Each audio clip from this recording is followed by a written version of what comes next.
Hello and welcome to my channel. If this is your first time here, I'm Lara, adoptee, adoption wellbeing researcher, coach and psychotherapist. And today I've got a real treat for you. I'm talking all about attachment.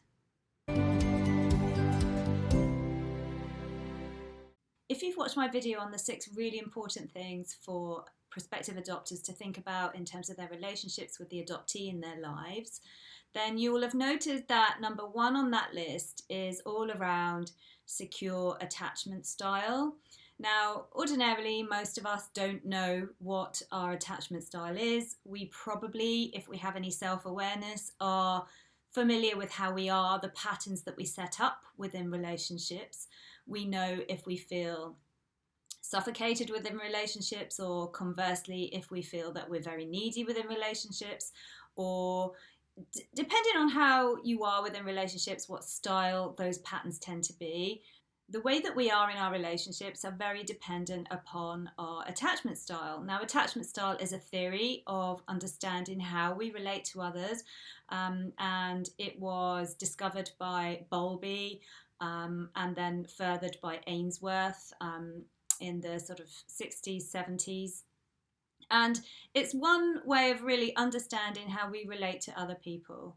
But broadly, there are attachment styles that are secure, and then there are a bunch of attachment styles that are rather less secure. And these can cause difficulties within relationships.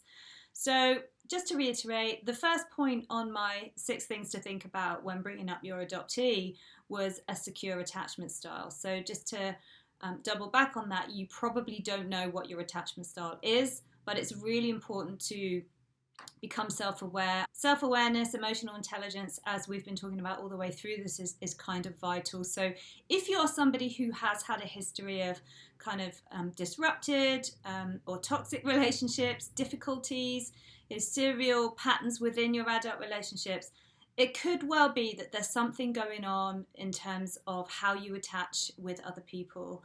And what this finding suggests is that it's really important that you work through that before you embark on the adoption process. What I'm talking about today is the attachment style, but really the findings that support that claim. Some of the findings that support that claim, actually, because there are lots of them. But in my research, which concluded at the end of last year, there were 6 points that dropped out the bottom of that research. But obviously there was contextual research, contextual findings, which allowed me to make those claims, which supported those claims. And what I'm going to do today is I'm going to talk to you about the findings, the research, the reason why the secure attachment style is so vital in the relationship between an adoptive parent and the adoptee. I'm going to mention some of the studies that I discovered, and very briefly kind of just go into what their findings were. So here we go. In 2019, CARE, K-E-R-R, carried out a study, and it was the first of its kind actually into the real-time emotional experience of a child. And it was very much dependent on the mother's own attachment style.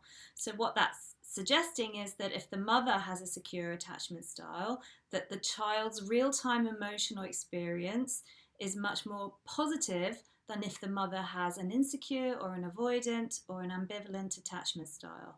That's quite new research. As I say, that was carried out in 2019, but is very suggestive of the importance, the impact, let's say, of how the mother's attachment style and how that plays out within the relationship within the home, but more specifically for this channel, how that then plays out within the relationship with their adoptee. So if the real-time emotional experience of an individual or of a child is being impacted negatively by mother's attachment style, then you've got to look at how that would be making things really difficult for an adoptee who's already experiencing the trauma and the adjustment and the loss. In 2014, Monty and Rudolph looked at how a mother's attachment style is linked to emotional awareness and subsequent depression. So what that means is that the attachment style, if not a positive attachment style, will impact how emotionally aware an individual can be, and could also then lead to depression. And that this is very, very likely to severely impact the bond ongoing, but certainly the early bond with an individual. So you can imagine that, again, a mother with insecure attachment style, anxious attachment style, essentially adopting a child, if that bond is going to be further ruptured by that attachment style, then that individual is going to struggle to achieve any sort of well-being or any kind of healthy adjustment as they grow. In 2000, Hesse and Main found that type D, which is insecure, disorganized attachment style, is very likely to arise if a child perceives the parent as frightening. So if a parent is particularly strict or shouts a lot, if the child finds that parent to be frightening, then they're very likely to go on to develop a disorganized attachment type D. So if that child goes on to develop disorganized attachment type D, what we're seeing there is the second generation effect and impact of a trauma that was experienced by the parent.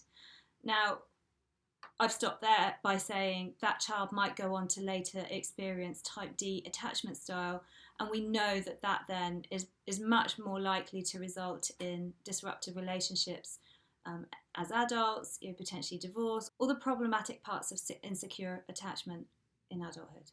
In 2012, Beyersbergen et al. Found that a mother's sensitive approach to the child had a significant impact on the adoptee's outcome.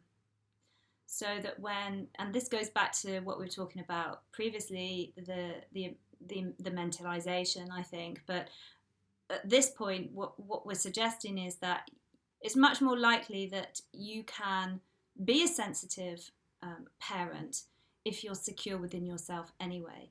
The sensitive approach being something that will be much more likely to be achievable if you have a secure attachment style. And that sensitive approach going on to really impact the outcome of the adoptee. In 2005, Chauveau researched adoptees and their attachment styles, and she discovered that most adoptees go on to have an anxious or insecure attachment style. Now, that study didn't look at the impact of the parent's attachment style specifically. Many of these others did, but what that's saying is if a child's already much more likely to go on to have an insecure attachment style, then a lot of the contextual research really points to the fact that it's very important for the primary caregiver, the mother, the parent, to have a secure attachment style themselves and to be able to put themselves in the space to be sensitive to the child. In 2010, Palacios and Brodzinski found that adoptees are much more likely to experience anxious attachments due to the shift in those early primary relationships. They found that difficulties in attachment were prevalent, and so therefore we already know that to be true, but that's where we need to be looking at the approach of the parent to try and help that child to achieve better levels of well-being. And incidentally, these last two examples really are, finally dispelling the myth of the blank slate theory, actually, and as I not so affectionately call the vanilla baby approach, that we come to the new family, early adoptees come to the new family with no prior experience. These two studies really support the notion of that not being the case. In 2018, Field and Pond made investigations into the adoptee group, and they raised the idea of genetic bewilderment when an individual grows up not knowing who they are, where their roots came from.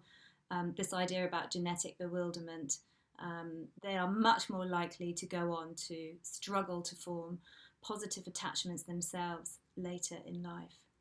And there are many, many more studies along those lines. These are some of the more obvious ones that kind of came up.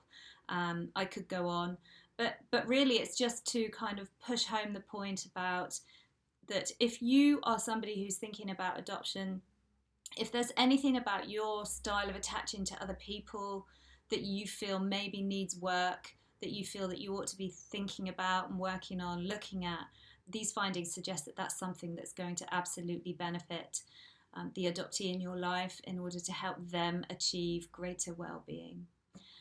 You can do that with a therapist, you could do that through self-development, you could do that through introspection. There are lots of different ways that people come to a place of emotional intelligence and self-awareness, and actually those two qualities are super vital if you are parenting an adoptee.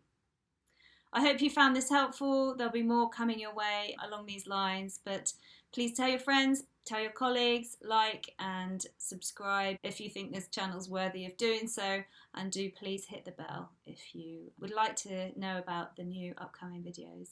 And as always, thank you for listening, thank you for your time.